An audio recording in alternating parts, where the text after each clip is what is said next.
£10,000 cash. One police officer dead.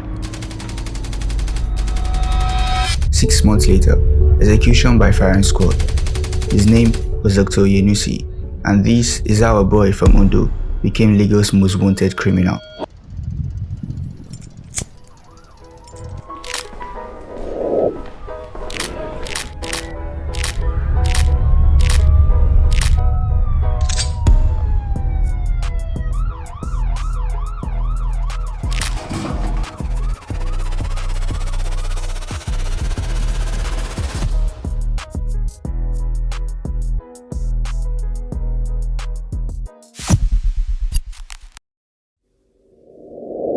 This video is largely based on this day article. Links in the description.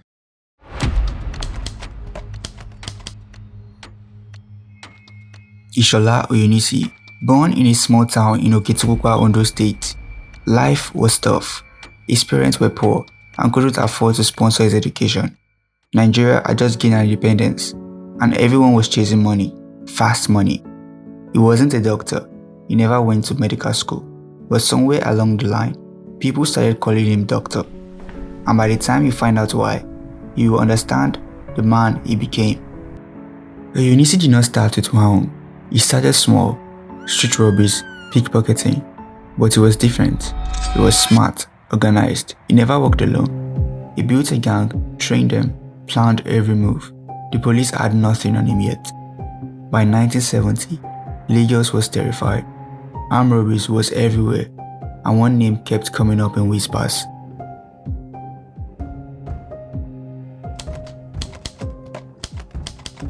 Six months later, he would die on this beach.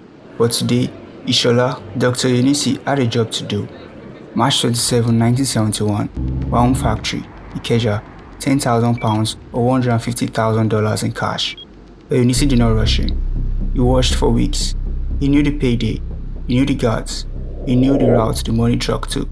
5 men, 2 guns, in and out in under 3 minutes. That was his plan. WAHUM was paying its workers £10,000 in cash that Friday. To Oyenusi, it was sitting there.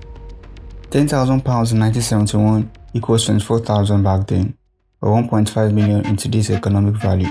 2:15 p.m., the gates opened. His men ran in. Oyenusi stayed in the car.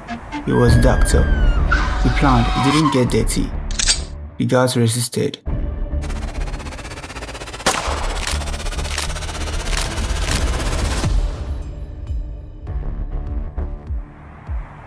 One shot.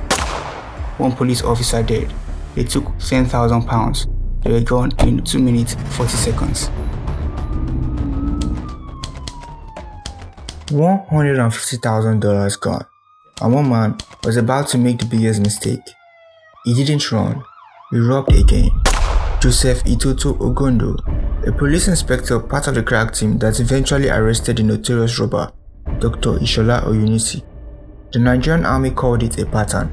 The FBI would have called it careless. Information filtered to the police that Oyenusi was seen somewhere in Ibadan, making them to quickly mobilize there. A commercial sex worker usually patronized confirmed he was there. Now no plan, no escape route. He is surrounded by police. Oyenusi ran and tried to evade, but they found him.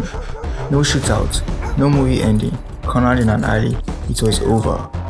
48 hours, that's all it took under degree 47. There was no appeal.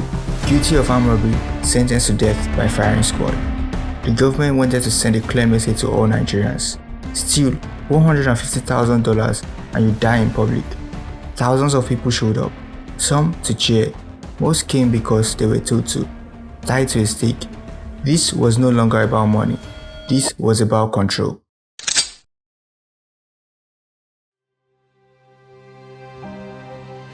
Thousands of people, soldiers on every road, and one stake in the sand. This wasn't a secret execution. This was a message. After stealing over $150,000, Dr. Oyenusi had 48 hours to live. The Nigerian government did not hide it. They announced it on the radio. Degree 47 was clear. Armed robbery equals death, and they wanted everyone to see it. They tied him to a stake of rounded drums. Thousands of people watched in silence, shop owners, students, and parents. The government wanted fear. They got it. This was 1971. No phones, no live stream, just word of mouth. And in this speech, for the next hour, Nigeria would change. Ready! Aim! The order was given. It was over in seconds. The government left the body on display for hours. Photos ran in every newspaper the next day. Ishola, Dr. Oyenusi died at 23. The robbery stopped, but the legend didn't. It became movies, music, a warning story parents told their kids. It started in a broken country. It ended as a man who terrified a nation. This was the story of Dr. Oyenusi. If you enjoyed this video, please subscribe. Au revoir, à bientôt.